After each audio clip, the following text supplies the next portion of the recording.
अनुपम वर पाने हम आते हैं प्रभु जी। दाता है दयालु बड़े, अपना ले हमें प्रभु जी। अनुपम वर पाने हम आते हैं प्रभु जी। दाता है दयालु बड़े, अपना ले हमें प्रभु जी।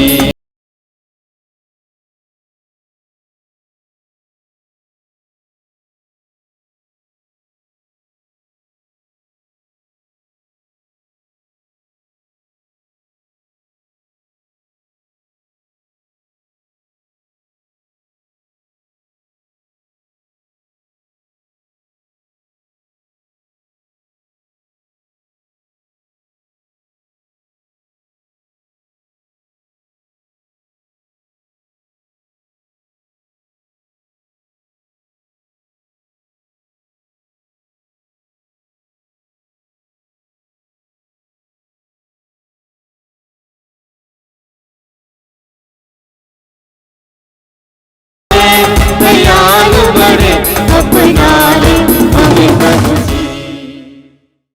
पिता और पुत्र और पवित्र आत्मा के नाम पर आमीन।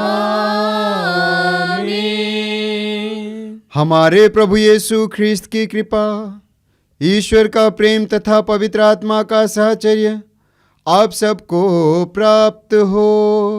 और आपकी आत्मा के साथ। ख्रिस्त में मेरे प्यारे भाई और बहनों, आइए हम प्रभु को धन्यवाद दें आज के इस नए दिन के लिए। प्रभु को धन्यवाद दें इस पवित्र मिसा बलिदान के लिए। प्रभु हम लोगों को और एक अवसर प्रदान किया है उसके साथ एक हो जाने के लिए, साथ ही साथ खुद को देखने के लिए कि मेरा रिश्ता खुद के साथ कैसा है, पड़ोसी के साथ कैसा है, ईश्वर के साथ कैसा है। इस पवित्र मिसा बलिदान में भाग लेने से पहले आइए हम अपने आप को देखें, अपने आप को जांचें कि मेरा जीवन शैली कैसा है, मैं किस प्रकार का जीवन जी रहा हूँ। क्या मेरे प्रार्थनाओं को प्रभु सुनते हैं? अगर नहीं सुनते हैं, मुझे लगता है प्रभु मेरी प्रार्थनाओं को नहीं सुनते हैं, तो क्यों नहीं सुनते हैं? क्या मैं आध्यात्मिक जीवन में कमज़ोर पड़ गया हूँ? हम पढ़ते हैं ईसाइया का ग्रंथ अध्याय 59 पद संख्या 1 में प्रभु का वचन कहता है, प्रभु का हाथ बचाने में समर्थ है, उसका कान बहरा नहीं है, वो सुन सकता है, लेकिन तुम्हारे अधर्म ने तुमको ईश्वर से दूर कर दिया, तुम्हारे पाप ने ईश्वर को तुमसे विमुख कर दिया, इसलिए वो तुम्हारी नहीं सुनता। आइए हम अपने जीवन को झांक कर देखें, टटोल कर देखें और उन पलों के लिए, उन क्षणों के लिए प्रभु से क्षमा मांगे जब हम प्रभु से दूर गए। पश्चाताप ही हृदय से प्रभु के पास लौटे। प्रभु का वचन कहता है, ईश्वर पश्चाताप करने वालों को अपने पास लौटने देता और निराश लोगों को ढाढ़स बंधाता है। आइए हम पश्चाताप ही हृदय से प्रभु के पास लौटे ताकि हम इस पवित्र बलि भोज में योग्य रीति से तथा भक्ति भाव से भाग ले सकें। आइए हम दयाचना का गीत गाएं। दया करो प्रभु हे मेरे नाथ, कृपा करो प्रभु हे मेरे नाथ। दया करो प्रभु हे मेरे नाथ, कृपा करो प्रभु हे मेरे नाथ। तुम्हारी करुणा प्रेम शांति मेरे सारे पाप हरे। तुम्हारी करुणा प्रेम शांति मेरे सारे पाप हरे। मेरे ईश्वर मुझे बचाओ, मेरे ईश्वर मुझे बचाओ। मन मेरा निर्मल कर दो, मन मेरा निर्मल कर दो। मुझ पर अपनी दया करो, दया करो प्रभु हे मेरे नाथ। कृपा करो प्रभु हे मेरे नाथ, कृपा करो प्रभु आइए हम बड़े आनंद से महिमा गीत गाएं। परमेश्वर की महिमा स्वर्ग में होवे, ऊपर शांति सुजन पावे। परमेश्वर की महिमा, तेरी प्रशंसा, तेरी पूजा, तेरी आराधना, तेरी महिमा, तेरा गुणगान होवे सदा, तेरा गुणगान होवे सदा।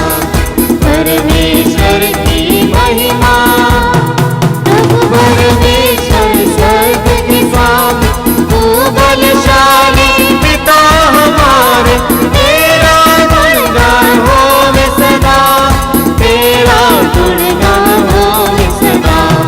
परमेश्वर की महिमा, यीशु मसीह तू संत ईश्वर के फलित में मन भर लेते। सुन ले विनती हमारी सदा, सुन ले विनती हमारी सदा। परमेश्वर की महिमा, तू ही पावन, तू ही प्रभु, पिता के दाए तू विराजमान, संग समाए, तेरी महिमा होवे सदा।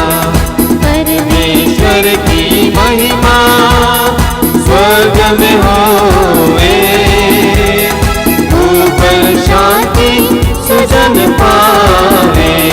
परमेश्वर की महिमा। आइए हम इस पवित्र मिसा बलिदान में भाग लेने वाले हर एक व्यक्ति को प्रभु के चरण में रखते हैं। हमारे उद्देश्यों को प्रभु के चरण में रखते हुए माता कलीसिया के प्रार्थना के साथ मिलकर प्रार्थना करें। हम प्रार्थना करें। हे ईश्वर, तू धर्मी और सच्चे हृदय में निवास करता है। ऐसी कृपा कर कि हम अपने जीवन में तेरी कृपा संजोए रखें, ताकि तू हमारे हृदय में निवास कर सके।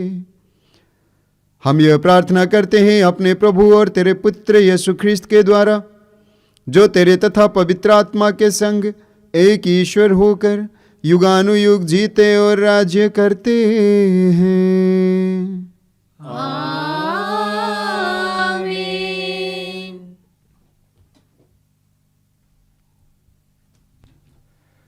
बुद्धि को तेज और आत्मा को बनने वाला प्रभु का आत्मा आपको मुक्ति का संदेश योग्य रीति सुनाने के लिए सामर्थ्य प्रदान करे। पिता, पुत्र, पवित्र आत्मा का आशीर्वाद प्रदान करें। वर्ष का छठा इतवार। पहला पाठ प्रवक्ता ग्रंथ अध्याय 15 पद संख्या 15 से 20। पाप करने की छूट उसने किसी को नहीं दी है। यदि तुम चाहते हो तो आज्ञाओं का पालन कर सकते हो। ईश्वर के प्रति ईमानदार रहना तुम्हारी इच्छा पर निर्भर है। उसने तुम्हारे सामने अग्नि और जल दोनों रख दिया। हाथ बढ़ाकर उनमें से एक को चुन लो। मनुष्य के सामने जीवन और मरण दोनों रखे हुए हैं। जिसे मनुष्य चुनता वही उसे मिल जाता है। ईश्वर की प्रज्ञा अपार है। वह सर्वशक्तिमान और सर्वत्र है। वह अपने श्रद्धालुओं भक्तों की देखरेख करता है। मनुष्य जो भी करते हैं वह सब देखता रहता है। पाप करने की छूट उसने किसी को नहीं दी है। यह प्रभु की वाणी है। ईश्वर को धन्यवाद। तेरे हाथों को पकड़ा रहूंगा, प्रभु तेरे वचनों में चलता रहूंगा। मैं तेरे हाथों को पकड़ा रहूंगा, प्रभु तेरे वचनों में चलता रहूंगा।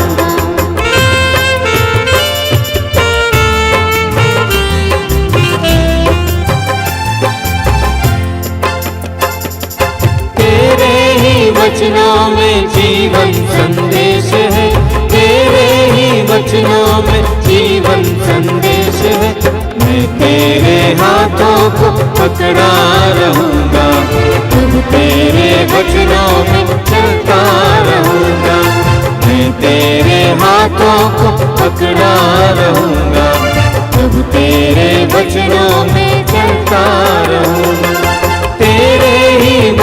वचनों में मुक्ति संदेश है, तेरे ही वचनों में मुक्ति संदेश है। मैं तेरे हाथों को पकड़ा रहूंगा, अब तेरे वचनों में चलता रहूंगा। मैं तेरे हाथों को पकड़ा रहूंगा, अब तेरे वचनों में चलता रहूंगा। आपका आशीर्वाद प्रदान करें।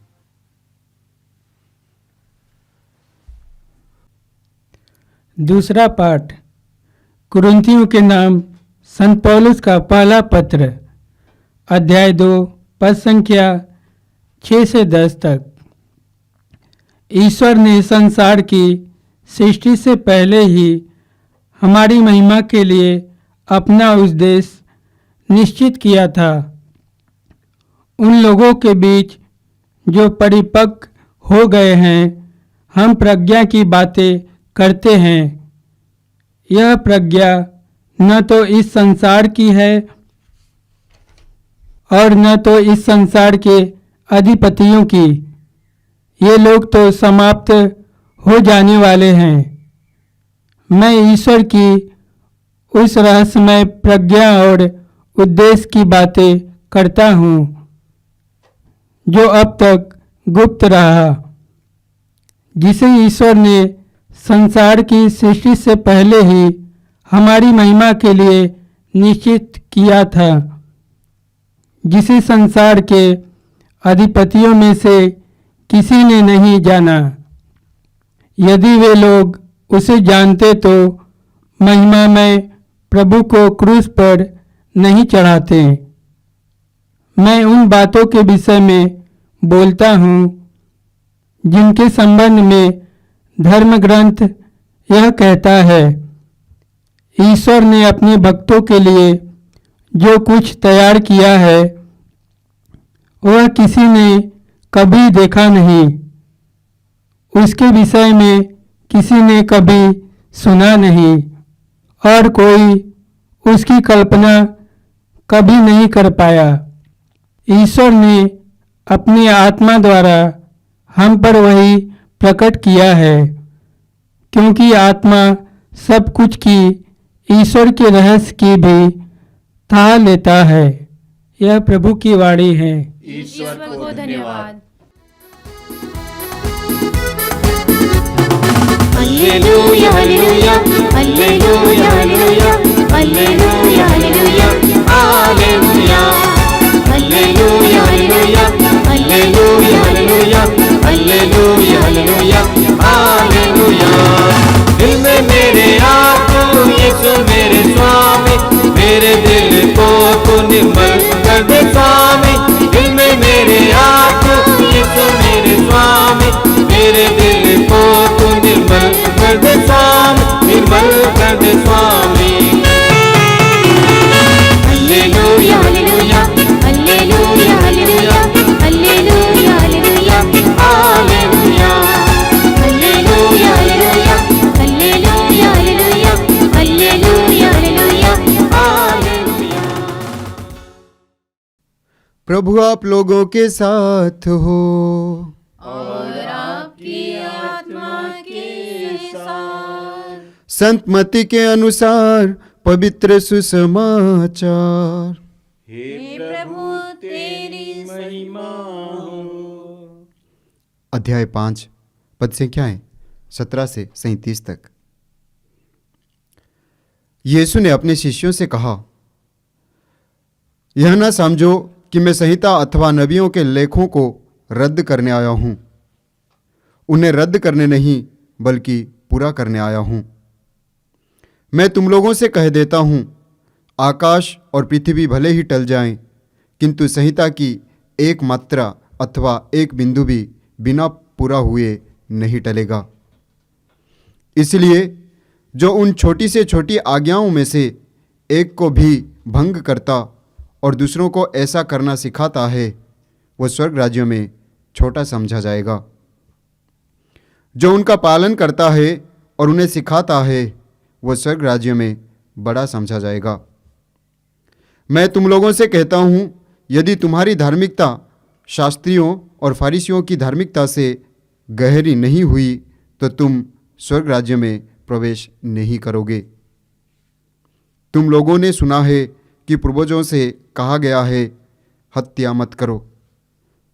यदि कोई हत्या करे तो वो कचहरी में दंड के योग्य ठहराया जाएगा। परंतु मैं तुमसे कह देता हूँ, जो अपने भाई पर क्रोध करता है वह कचहरी में दंड के योग्य ठहराया जाएगा। यदि वह अपने भाई से कहे, रे मूर्ख, तो वो सभागृह में दंड के योग्य ठहराया जाएगा। और यदि वह कहे, रे नास्तिक, तो वह नरक की आग के योग्य ठहराया जाएगा। जब तुम वेदी पर अपनी भेंट चढ़ा रहे हो और तुम्हें वहाँ याद आए कि मेरे भाई को मुझसे कोई शिकायत है, तो अपनी भेंट वही वेदी के सामने छोड़कर पहले अपने भाई से मेल करने जाओ और तब आकर अपनी भेंट चढ़ाओ। कचहरी जाते समय रास्ते में ही अपने मुद्दई से समझौता कर लो। कहीं ऐसा ना हो कि वो तुम्हें न्यायकर्ता के हवाले कर दें, न्यायकर्ता तुम्हें प्यादे के हवाले कर दे और प्यादा तुम्हें बंदी गृह में डाल दे। मैं तुमसे कह देता हूँ, जब तक कौड़ी कौड़ी ना चुका दोगे तब तक वहाँ से नहीं निकल पाओगे। तुम लोगों ने सुना है कि कहा गया है, व्यभिचार मत करो। परंतु मैं तुमसे कहता हूँ, जो बुरी इच्छा से किसी स्त्री पर दृष्टि डालता है वह अपने मन में उसके साथ व्यभिचार कर चुका है। यदि तुम्हारी दाहिनी आंख तुम्हारे लिए पाप का कारण बन जाए तो उसे निकाल कर फेंक दो। अच्छा यही है कि तुम्हारे अंगों में से एक नष्ट हो जाए, किंतु तुम्हारा सारा शरीर नरक में ना डाला जाए। और यदि तुम्हारा दाहिना हाथ तुम्हारे लिए पाप का कारण बन जाए तो उसे काट कर फेंक दो। अच्छा यही है कि तुम्हारे अंगों में से एक नष्ट हो जाए, किंतु तुम्हारा सारा शरीर नरक में ना जाए। यह भी कहा गया है, जो कोई अपनी पत्नी को त्यागे वो उसे त्यागपत्र दे। परंतु मैं तुमसे कहता हूँ, व्यभिचार को छोड़ किसी अन्य कारण से जो अपनी पत्नी को त्याग देता है वो उससे व्यभिचार करता है। वो जो त्यागी हुई स्त्री से विवाह करता है वो व्यभिचार करता है। तुम लोगों ने यह भी सुना है कि पूर्वजों से कहा गया है, झूठी शपथ मत खाओ। प्रभु के सामने खाई हुई शपथ को पूरा करो। परंतु मैं तुमसे कहता हूँ, शपथ कभी नहीं खानी चाहिए, ना तो स्वर्ग की, क्योंकि वो ईश्वर का सिंहासन है, ना पृथ्वी की, क्योंकि वो उसका पावदान है, ना यरूशलेम की, क्योंकि वो राजाधिराज का नगर है, और ना अपने सिर की, क्योंकि तुम इसका एक बाल भी सफ़ेद या काला नहीं कर सकते। तुम्हारी बात इतनी हो, हाँ कि हाँ, नहीं कि नहीं। जो इससे अधिक है वो बुराई से उत्पन्न होता है। यह प्रभु का पवित्र सुसमाचार है। हे क्रिस्त तेरी स्तुति हो। ख्रीस्त में मेरे प्यारे भाई और बहनों, आज के पहले पाठ में हम लोगों ने सुना, जो कि प्रवक्ता ग्रंथ से लिया गया था, हम लोगों ने सुना, यदि तुम चाहते हो तो आज्ञाओं का पालन कर सकते हो। और आगे हम लोगों ने सुना, ईश्वर के प्रति ईमानदार तुम्हारी इच्छा पर निर्भर है। प्रभु का आज्ञा का पालन करना क्यों हमारे ऊपर निर्भर है? क्यों यदि हम चाहते तभी उसका पालन कर सकते? प्रभु ऐसा क्यों कहता है? और प्रभु क्यों कहता है कि ईश्वर के प्रति ईमानदार वो तुम्हारी इच्छा पर निर्भर है? क्योंकि प्रभु ने हमको स्वतंत्रता दी रखी है, बुद्धि दे रखा है, और यही कारण है कि प्रभु कहता है कि यह सब तुम्हारे ऊपर निर्भर है। प्रभु का आज्ञा क्या है? हम पढ़ते हैं मार्कुस के सुसमाचार में अध्याय 12 पद संख्या 30-31 में प्रभु यीशु कहते हैं, तुम सारे हृदय से अपने ईश्वर को प्यार करो, सारी आत्मा से, सारी बुद्धि से, सारी शक्ति से। यह सबसे बड़ी आज्ञा और पहली आज्ञा है। और सबसे बड़ी दूसरी आज्ञा जो है वो है अपने पड़ोसी को अपने समान प्यार करो। यानी ये जो है हम तब कर सकते हैं जब हम प्रभु पर भरोसा रखेंगे। यानी ये सब करने के लिए प्रभु हमें स्वतंत्रता दे रखा है। हम करना चाहे तो आज्ञा का पालन कर सकते हैं, नहीं करना चाहे तो नहीं भी कर सकते हैं, क्योंकि प्रभु ने हमें स्वतंत्रता दे रखा है। और रही ईमानदारी की बात, ईश्वर के प्रति ईमानदार रहना यह आसान काम नहीं है। ईमानदारी का मतलब यह नहीं है कि एक चीज में ईमानदार रहना, अब जॉब कर रहे हैं तो केवल जॉब में ईमानदार रहना नहीं है। ईमानदारी का मतलब है जीवन के हर एक चीज में, हर कार्यों में, हर बातों में, हर परिस्थिति में ईमानदार रहना। ईश्वर के प्रति ईमानदार रहना यानी हर कार्य में, हर समय, हर पल, हर क्षण ईमानदार रहना। यह आसान नहीं है। कभी कभी हम लोग सोचते हैं कि जब बड़े बड़े कार्य करेंगे तभी ईमानदार रहेंगे। कभी कभी सोचते हैं अभी 5 मिनट है, 10 मिनट है, क्या प्रार्थना करेंगे, थोड़ा ज्यादा समय मिलेगा तब प्रार्थना करेंगे। वास्तव में यह सही नहीं है। हम पढ़ते हैं लूकोस के सुसमाचार में अध्याय 16 पद संख्या 10-11 में प्रभु कहता है, जो छोटी सी छोटी बातों में ईमानदार है वो बड़ी बातों में भी ईमानदार है। जो छोटी बातों में बेईमान है वो बड़ी बातों में भी बेईमान है। जब हम छोटे छोटे चीज़ों को अनदेखा करते हैं तो हम ईमानदार नहीं हो पाएंगे। जब हम कम समय का सही इस्तेमाल नहीं करेंगे तो ज़्यादा समय जब मिलेगा उसका भी हम सही इस्तेमाल नहीं कर पाएंगे। इसलिए छोटी छोटी चीज़ों को ध्यान देना है, कम समय को ध्यान देना है। आगे हम लोगों ने सुना आज के पहले पाठ में, प्रभु हमारे सामने जल और आग रखते हैं, जीवन और मृत्यु रखते हैं, और क्या चुनना है वो हमारे ऊपर निर्भर करता है, क्योंकि प्रभु हमें स्वतंत्रता दे रखा है। लेकिन आगे हम लोगों ने सुना कि प्रभु किसी को भी पाप करने का छूट नहीं दिया है। एक विश्वासी प्रभु से दूर नहीं जाता है। हर चीज के लिए, हर परेशानियों के लिए, हर परिस्थिति में प्रभु पर डटे रहता है, प्रभु के साथ रहता है, प्रभु से पूछता है मुझे क्या करना है, प्रभु मुझे रास्ता दिखा, प्रभु से बातें करता है, क्योंकि वो जानता है कि प्रभु पाप करने के लिए छूट नहीं दिया है। आज के पहले पाठ के जरिए मुझे लगता है प्रभु हमें यह संदेश देते हैं कि हमें अपना जो स्वतंत्रता है, अपना जो बुद्धि है, उसका सही इस्तेमाल करना है, क्योंकि प्रभु जो कार्य हमें करने के लिए दिया है उसी कार्य के हिसाब से हमारा विचार करेंगे और हमसे उसका, हमारे जीवन में हमने जो कुछ भी किया है उसका लेखा हमें देना पड़ेगा। आज के दूसरे पाठ में हम लोगों ने सुना प्रज्ञा के बारे में।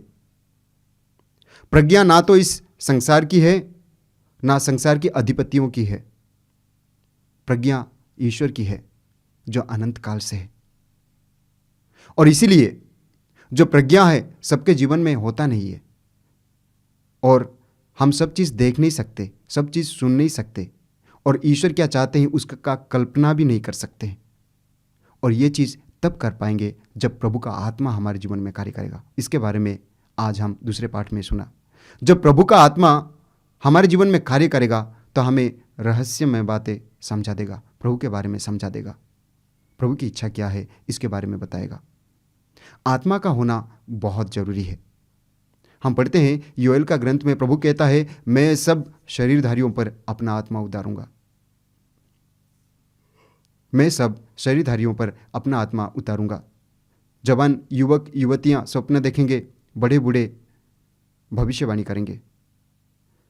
जब प्रभु का आत्मा हमारे जीवन में कार्य करता है तो हमें प्रभु की इच्छा क्या है उसके बारे में बता देता है। जो लोगों को पता नहीं होता है, साधारण लोगों को पता नहीं होता है, उसके बारे में प्रभु बता देता है। और आज के दूसरे पाठ में हमें प्रभु ये बताते हैं कि ईश्वर की प्रज्ञा की खोज में लगे रहना है, पवित्र आत्मा की खोज में लगे रहना है। और यही कारण है कि प्रभु यीशु कहते हैं, मैं पिता से प्रार्थना करूंगा और वो तुम्हें एक दूसरा सहायक प्रदान करेगा जो सदा तुम्हारे साथ रहेगा। आज के सुसमाचार में हम लोगों ने सुना प्रभु के आज्ञाओं के बारे में। प्रभु यीशु बहुत सारी बातें कहते हैं। प्रभु यीशु कहते हैं, तुमने सुना है कि हत्या मत करो। प्रभु यीशु कहते हैं, जो अपने भाई पर गुस्सा करता है वो कचहरी में दंड के योग्य है। और जो अपने भाई से कहता है रे मूर्ख, तो वह सभागृह में दंड के योग्य है। और जो अपने भाई से कहता है रे नास्तिक, तो वो नरक के योग्य है। यानी हत्या करना तो दूर की बात है, प्रभु हमें अपने भाई से प्रेम करने के लिए कहते हैं, नाराज होने के लिए नहीं, गुस्सा करने के लिए नहीं, बल्कि प्रेम करने के लिए कहते हैं। आगे हम लोगों ने सुना, प्रभु कहते हैं जब तुम वेदी पर अपने भेंट चढ़ा रहे हो और तुम्हें याद आए कि मेरे भाई को मुझसे कोई शिकायत है, तो पहले अपनी भेंट वहीं वेदी के सामने छोड़कर अपने भाई से मेल करने जाओ, तब आकर अपना भेंट चढ़ाओ। यानी अपने भाई का प्रेम से बढ़कर हमारा भेंट नहीं है। लाखों करोड़ों रुपया भी हम चढ़ाएंगे भेंट में, फल फूल चढ़ाएंगे, कोई फ़ायदा नहीं है जब तक हमारा रिश्ता अपने भाई के साथ अच्छा नहीं है, अपनी बहन के साथ अच्छा नहीं है। यानी प्रभु हमारे रिश्ता को महत्व देते हैं। आगे हम लोगों ने सुना, प्रभु कहता है कि तुम लोगों ने सुना है व्यभिचार मत करो, लेकिन मैं तुमसे कहता हूं, जो किसी स्त्री पर बुरा दृष्टि दौड़ाता है वो उसके साथ व्यक्तिगत रूप से अपने मन में व्यभिचार किया है। यानी हम किसी को गंदी दृष्टि से नहीं देख सकते, गंदी नज़र से नहीं देख सकते। और आगे हम लोगों ने सुना सुसमाचार में कि प्रभु कहता है कि तुम्हारी बात जो है हाँ के साथ हाँ या ना के साथ ना, हाँ या हाँ, ना या ना, उससे बढ़कर नहीं है। उससे बढ़कर जो होता है वो पाप होता है। आइए हम अपने आप को जांच कर देखें कि मेरा जीवन शैली कैसा है, मेरा रिश्ता मेरे भाइयों के साथ कैसा है, दूसरों के साथ कैसा है, मैं दूसरों के साथ कैसा व्यवहार करता हूँ।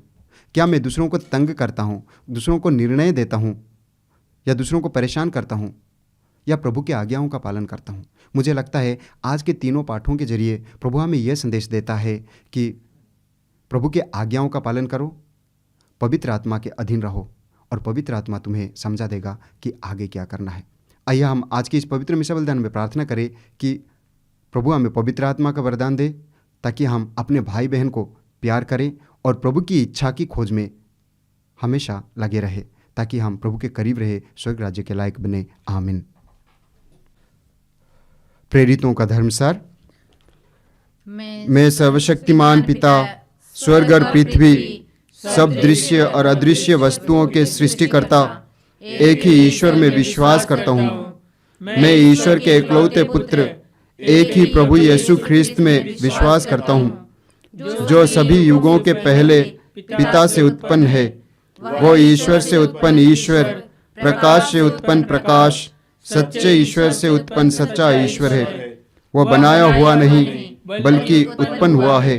वो पिता के साथ एक तत्व है। उसी के द्वारा सब कुछ सृष्ट हुआ। वो हम मनुष्यों के लिए और हमारी मुक्ति के लिए स्वर्ग से उतरा और पवित्र आत्मा के द्वारा कुंवारी मरियम से देह धारण कर मनुष्य बना। उसने पौंतुस पिलातुस के समय दुख भोगा। वो हमारे लिए क्रूस पर ठोका गया। वो मर गया और दफनाया गया, और धर्मग्रंथ के अनुसार तीसरे दिन फिर से जी उठा। वो स्वर्ग में आरोहित हुआ और पिता के दाहिने विराजमान है। वो जीवितों और मृतकों का न्याय करने महिमा के साथ फिर आएगा, और उसके राज्य का कभी अंत नहीं होगा। मैं पवित्र आत्मा में विश्वास करता हूँ। वो प्रभु और जीवन दाता है। वो पिता और पुत्र से प्रस्तुत होता है। पिता और पुत्र के साथ उसकी आराधना और महिमा होती है। वो नबियों के मुख से बोला है। मैं एक पवित्र कैथोलिक तथा प्रेरित कलीसिया में विश्वास करता हूँ। मैं पापों की क्षमा के लिए एक ही बपतिस्मा स्वीकार करता हूँ और मृतकों के पुनरुत्थान तथा अनंत जीवन की बाट जोहता हूँ। आमीन।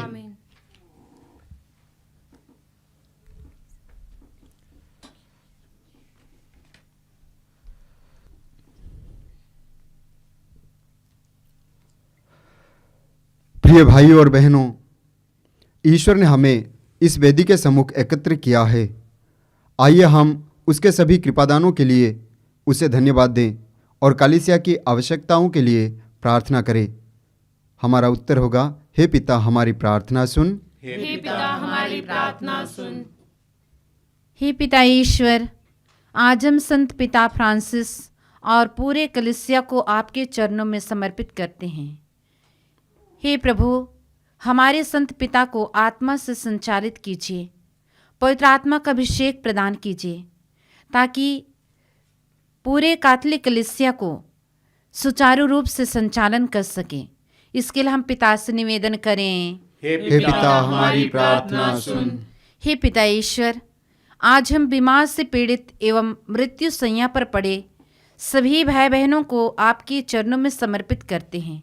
विशेष करके कैंसर, टीबी, एड्स, लकवा, मिर्गी जैसे रोगों से ग्रसित बीमारियों के लिए प्रार्थना करते हैं। हे चंगाई दाता प्रभु, अपने चंगाई हाथों से स्पर्श कर उन्हें चंगाई प्रदान कीजिए।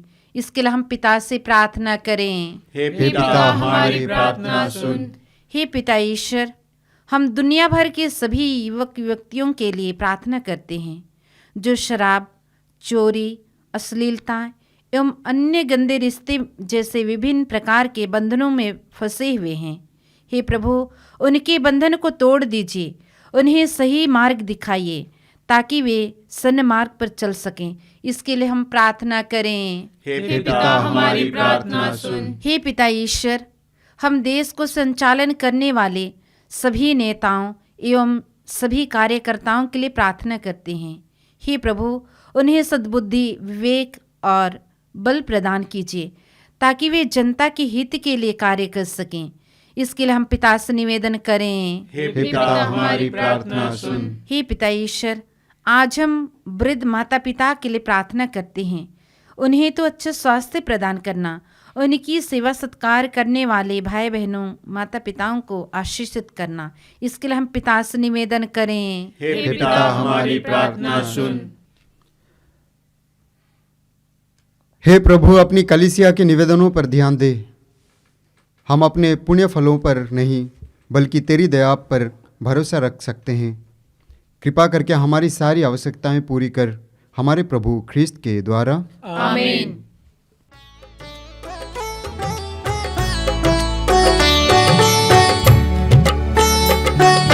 कबूल करो तुम प्रभु हमारा ये बलिदान, दया मिले हमें, मिले तेरा वरदान। कबूल करो तुम प्रभु हमारा ये बलिदान, दया मिले हमें, मिले तेरा वरदान। तेरा नाम लेने सदा रहे कहीं भी, दुनिया की चीजें मिले नहीं भी। तेरा नाम ले सदा रहे कहीं भी, दुनिया की चीजें मिले नहीं भी। कबूल करो तुम प्रभु हमारा ये बलिदान, दया मिले हमें, मिले तेरा वरदान, मिले तेरा वरदान। भाई और बहनों, प्रार्थना कीजिए कि सर्वशक्तिमान ईश्वर मेरा और आप लोगों का यह बलिदान ग्रहण करें।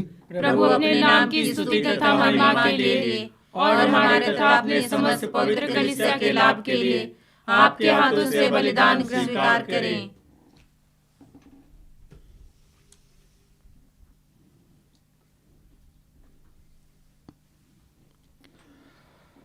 हम प्रार्थना करें।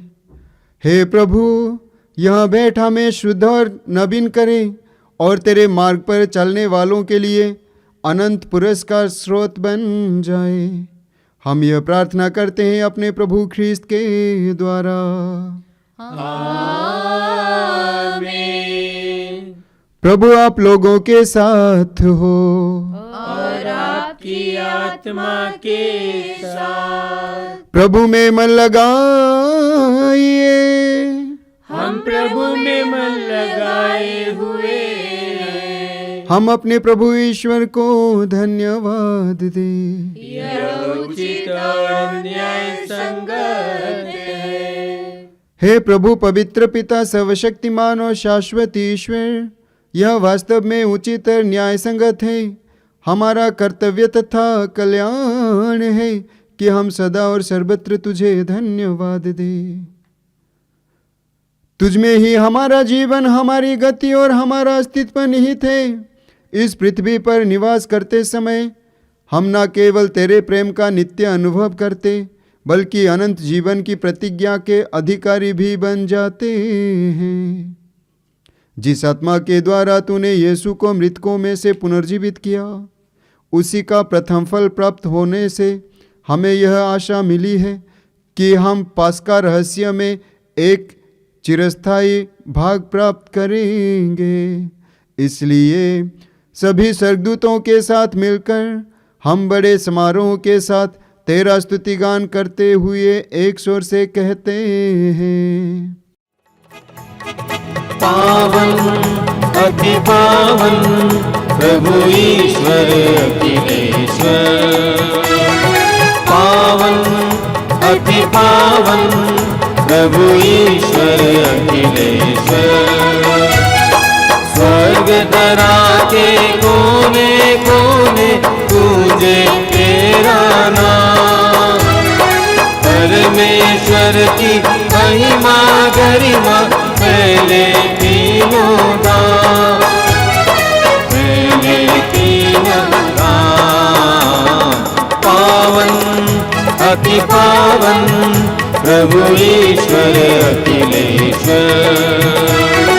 पावन अति पावन प्रभु ईश्वर अखिलेश्वर। धन्य है वह जो आता है परमेश्वर के नाम।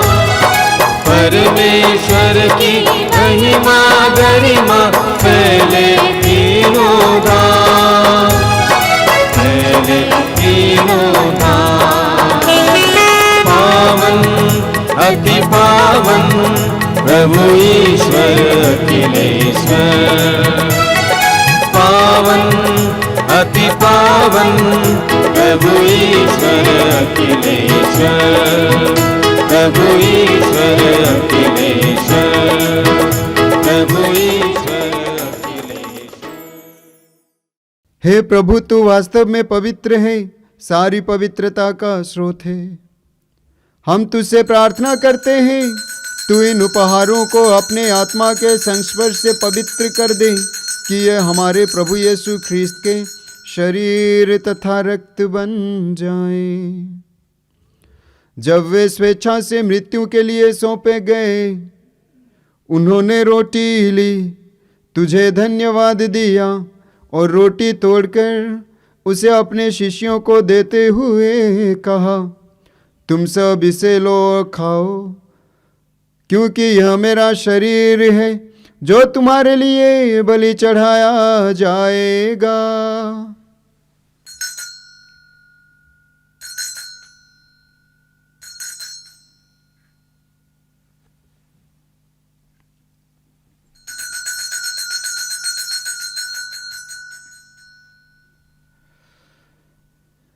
इसी भांति भोजन के बाद उन्होंने कटोरा लिया, तुझे धन्यवाद दिया और उसे अपने शिष्यों को देते हुए कहा, तुम सब इसे लो और पियो, यह मेरे रक्त का कटोरा है, नवीन और अनंत व्यवस्थान का रक्त, जो तुम्हारे और बहुतों के पापों की क्षमा के लिए बहाया जाएगा।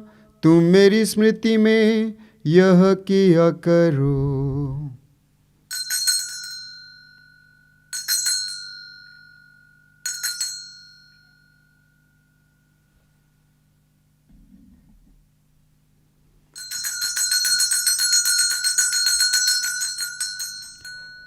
यह है हमारे विश्वास का रहस्य। हे विश्व के उद्धारकर्ता, हमारा उद्धार कर। तूने अपने क्रूस तथा पुनरुत्थान द्वारा हमें मुक्त किया है। इसलिए हे प्रभु, हम ख्रिस्त की मृत्यु और पुनरुत्थान की स्मृति में तुझे जीवन की रोटी और मुक्ति का कटोरा चढ़ाते हैं। हम तुझे धन्यवाद देते हैं कि तूने हमें अपने सम्मुख उपस्थित होने और अपनी सेवा करने का सौभाग्य प्रदान किया है। हमारा नम्र निवेदन है कि हम सब ख्रिस्त का शरीर तथा रक्त ग्रहण करके पवित्र आत्मा के द्वारा एकता के सूत्र में बंधे रहें। हे प्रभु, हमारे संत पिता फ्रांसिस, हमारे धर्माध्यक्ष यूजिन जोसेफ और सभी याजकों के साथ विश्व भर में फैली अपनी कलीसिया की सुधि ले तथा इसे प्रेम में सिद्ध बना दे। हमारे उन भाई बहनों की भी सुधि ले जो पुनरुत्थान की आशा में परलोक सिधार चुके हैं। उन्हें और सभी मृतकों को अपने दर्शन का सौभाग्य प्रदान कर। हम सब पर दया दृष्टि डाल कि हम भी अनंत जीवन के सहभागी बने और ईश्वर की माता धन्य कुमारी मरियम, उनके वर धन्य योसेफ, धन्य प्रेरितों तथा सब संतों के साथ जो युग युग में तेरे प्रति विश्वस्त बने रहें, तेरी स्तुति और महिमा कर सकें तेरे पुत्र यीशु ख्रिस्त के द्वारा।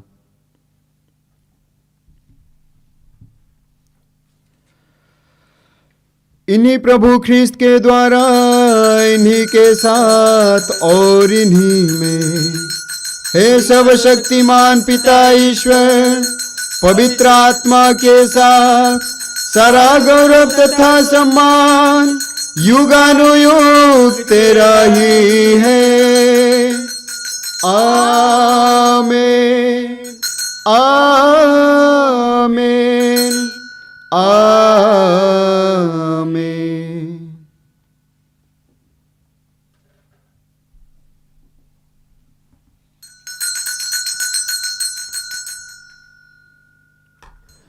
हे हमारे पिता जो स्वर्ग में है, तेरा नाम पवित्र माना जाए, तेरा राज्य आए, तेरी इच्छा जैसे स्वर्ग में है वैसे इस पृथ्वी पर भी पूरी हो। हमारा प्रतिदिन का आहार आज हमें दे और हमारे अपराध हमें क्षमा कर, जैसे हम भी अपने अपराधियों को क्षमा करते हैं, और हमें परीक्षा में न डाल परंतु बुराई से बचा। हे प्रभु, हम तुझसे प्रार्थना करते हैं, सभी बुराइयों से हमें बचा और इस जीवन में हमें कृपा पूर्वक शांति प्रदान कर। हम तेरी दया से सदा पाप से दूर और हर विपत्ति से सुरक्षित रहें और उस दिन की प्रतीक्षा करते रहें जब हमारे मुक्तिदाता यीशु ख्रिस्त फिर आकर हमारी मंगलमय आशा पूरी करेंगे। क्योंकि तेरा राज्य, तेरा सामर्थ्य और तेरी महिमा अनंत काल तक बनी रहती है। हे प्रभु यीशु ख्रिस्त, तूने अपने प्रेरितों से कहा है, मैं तुम्हारे लिए शांति छोड़ जाता हूँ, अपनी शांति तुम्हें प्रदान करता हूँ। तो हमारे पापों पर नहीं, अपनी कलीसिया के विश्वास पर दृष्टि डाल और कृपा पूर्वक उसे शांति तथा एकता प्रदान कर। तू युगानुयुग जीता और राज्य करता है। आमीन। प्रभु की शांति सदा आपके साथ रहें और आपकी आत्मा के साथ। आइए हम परस्पर शांति अभिवादन करें। हे ईश्वर के मेमने, तू संसार के पाप पर लेता है, हम पर दया कर। हे ईश्वर के मेमने, तू संसार के पाप पर लेता है, हम पर दया कर। हे ईश्वर के मेमने, तू संसार के पाप पर लेता है, हमें शांति प्रदान कर। देखिए ईश्वर का मेमना, इन्हें देखिए जो संसार के पाप हर लेते हैं। धन्य है वे जो मेमने के भोज में बुलाए गए हैं। हे प्रभु, मैं इस योग्य नहीं हूँ कि तू मेरे यहाँ आए, किंतु एक ही शब्द कह दे और मेरी आत्मा चंगी हो जाएगी।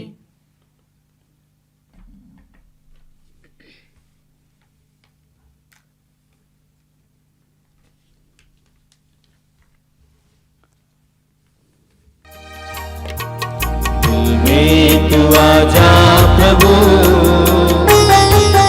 दिल में तू बस जा प्रभु, जीवन की रोटी भक्तों की शक्ति, दिल में तू आजा प्रभु, दिल में तू आजा प्रभु, दिल में तू बस जा प्रभु, जीवन की रोटी भक्तों की शक्ति, दिल में तू आजा प्रभु।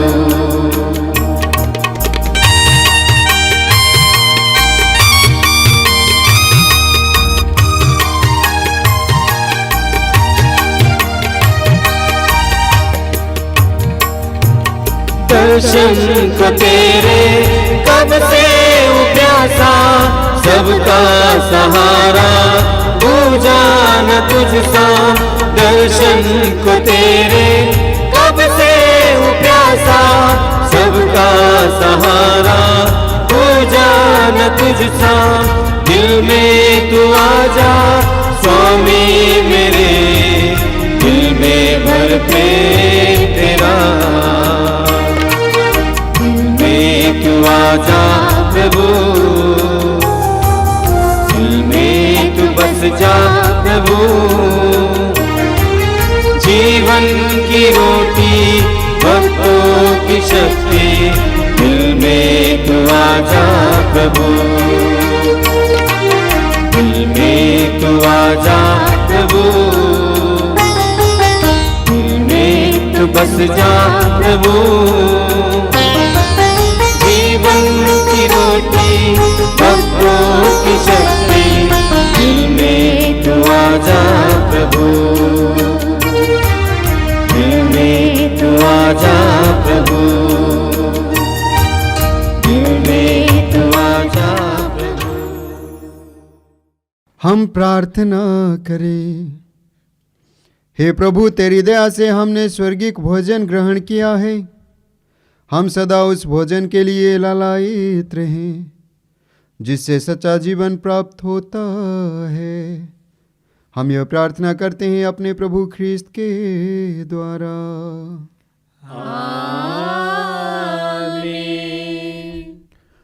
प्रभु आप लोगों के साथ हो और आपकी आत्मा के साथ। सर्वशक्तिमान ईश्वर पिता, पुत्र और पवित्र आत्मा आप लोगों को आशीर्वाद प्रदान करे। आमीन। आप लोग विदा लें, ख्रीस्त में जीवन बिताएं। ईश्वर को धन्यवाद।